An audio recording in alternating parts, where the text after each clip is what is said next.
Assalamualaikum warahmatullahi wabarakatuh. Media Patroli Indonesia TV bersama saya Edo Patroli. Saksikan berita selengkapnya.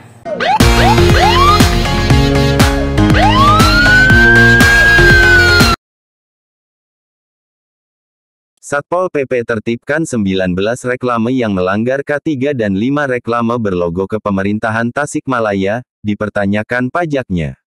Satuan Polisi Pamong Praja, Satpol PP Kabupaten Ciamis melaksanakan kegiatan penertiban reklame APS Parpol dan reklame komersial, sepanjang Jalan Nasional, Senin, tanggal 11 September tahun 2023.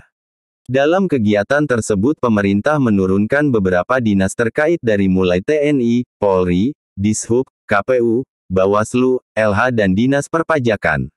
Kegiatan penertiban penurunan reklame diutamakan, alat peraga sementara APS partai politik juga reklame komersial tentunya yang melanggar Perda Nomor 10 Tahun 2012 tentang Ketertiban, Keamanan dan Keindahan Lingkungan.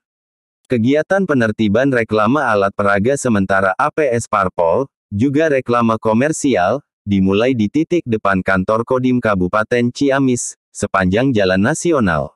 Dalam keterangan petugas Satpol PP, Kabid Tibum Bandi menyampaikan kepada patroliindonesia.com mendapatkan 19 reklame yang ditertibkan tentunya melanggar Perda K3 Nomor 10 Tahun 2012. Dalam penertiban 19 reklame, ada 5 reklame komersial yang sangat janggal, jelas sudah melanggar K3 bahkan yang jadi pertanyaan kelima reklame tersebut berlogo Kepemerintahan Tasikmalaya. Kok bisa ya reklame iklan berlogokan Kepemerintahan Tasikmalaya dipasang di wilayah Kepemerintahan Kabupaten Ciamis? Gimana mengenai pembayaran pajak iklannya? Kelima reklame iklan terpasang persis di depan Tugu Selamat Datang di Kabupaten Ciamis, itu jelas sudah melanggar K3 Perda Nomor 10 Tahun 2012 ditambah dalam reklamenya ada logo Pemerintahan Tasikmalaya. Jenis reklame, perusahaan Depo SS Bangunan tercatat keterangan lunas pajak, tanggal 25 Agustus tahun 2023 sampai dengan tanggal 24 September tahun 2023. Reklame yang diturunkan lepas kemudian akan didata dan diamankan sebagai barang bukti. Agar reklame tidak dilepas, pemilik reklame diharapkan ke depannya lebih memperhatikan peraturan terkait pemasangan reklame yang baik dan benar sesuai perda yang sudah ditetapkan. Selain itu saat proses perizinan reklame di DPM PTSP, Dinas Penanaman Modal dan Pelayanan Terpadu Satu Pintu, Kabupaten Ciamis, sudah dijelaskan bagaimana peraturan memasang reklame, namun hal ini sering diabaikan sehingga pemasangan di lapangan masih tidak sesuai dengan arahan. Patroli Indonesia TV melaporkan.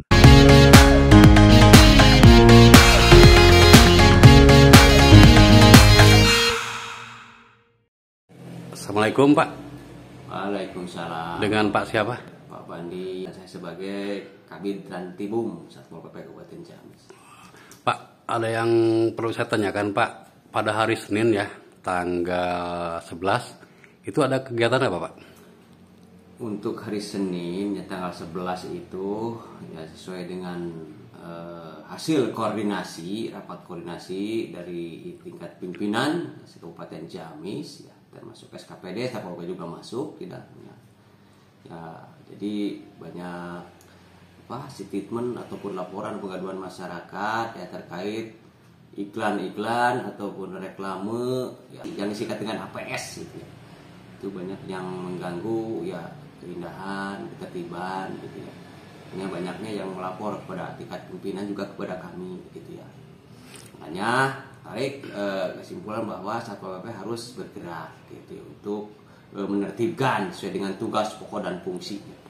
Pada saat penertiban Pak, katanya Bapak mendapatkan 19 reklame Pak ya? Itu betul ya, memang kegiatan itu bukan hanya penurunan alat peraga sosialisasi ya, bakal calon legislatif juga kami sesuai dengan Perda K3 itu secara umum ya, reklame bisa secara komersial juga yang memang melanggar ya, termasuk di pohon atau di tempat-tempat yang memang sekiranya milik umum atau milik pemerintah daerah gitu, ditertibkan. Betul, ada 19 yang saya tertibkan.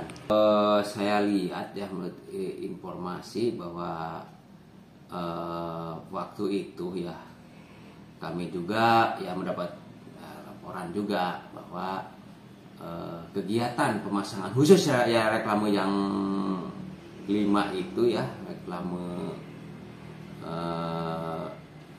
tersebut ya berlogo Apajak Tasikmalaya gitu ya, ada di sananya informasinya. Itu saya juga mengumpulkan informasi. Satu dari segi penempatan ya, kalau segi penempatan ya memang karena itu di tempat umum Pak, melanggar tempat umum. Jadi ada taman di sana itu ya, taman, kemudian ada Tugu Selamat Datang Kabupaten Ciamis itu di Banagara itu.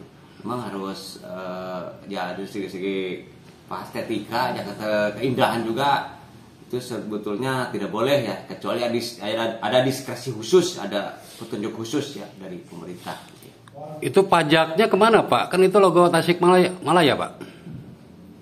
Ya kalau pajak yang logo Tasikmalaya ya konfirmasi ya mungkin saya hanya prediksi saja ya, diduga saja mungkin kalau logo Tasik ya mungkin ke Tasik, kalau pajak Ciamis ya mungkin ke Ciamis kan gitu. Terus yang wajib pengawasan itu siapa Pak? Yang wajib pengawasan itu terutama tim teknis ya. Ya pengawasan itu ya tim teknisnya itu ada di Bapena juga bersama-sama juga dengan kami juga ya sebagai penegak perda ya. Ya harusnya pengawasan terhadap reklame-reklame yang memang betul-betul tidak membayar pajak atau tidak berizin ya, ataupun melanggar K3-nya gitu. Itu kita bersama-sama Pak harusnya. Harapan kami ya begitu kami tahu ya bahwa itu melanggar dan kami yakin itu melanggar K3 ya, kami sementara ditertibkan aja dulu ya.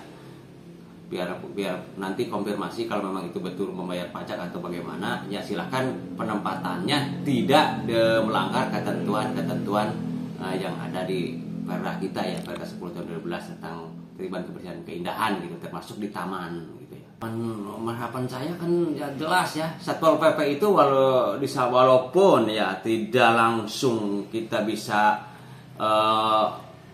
PAD, tapi tetap Satpol itu mendorong ya untuk pendapatan asli daerah Kabupaten Ciamis ya. Harapan pengusaha ya kalau memang memerlukan jasa, terutama jasa reklame ya untuk penempatan dan sebagainya ya, harapan saya harus berkoordinasi dulu ke pihak-pihak terkait ya. Satu pihak ya yang ada tamannya kan itu DPR KPLH ya sebagai teknis bidang pertamanan ya, kemudian teknis bidang perpajakan ya adanya koordinasi dengan Bapenda ya, teknis bidang aturan dalam hal penertibannya ya Satpol PP gitu ya, itu ada harus bekerja sama. Teknis bidang perizinan dari perizinan kalau sifatnya memerlukan IMB, kalau sekarang itu PPG gitu ya. Kalau yang skala besar gitu ya. Kalau yang untuk pemasangan poster dan sebagainya itu bisa berkoordinasi dengan yang tadi lah untuk pemasangannya itu.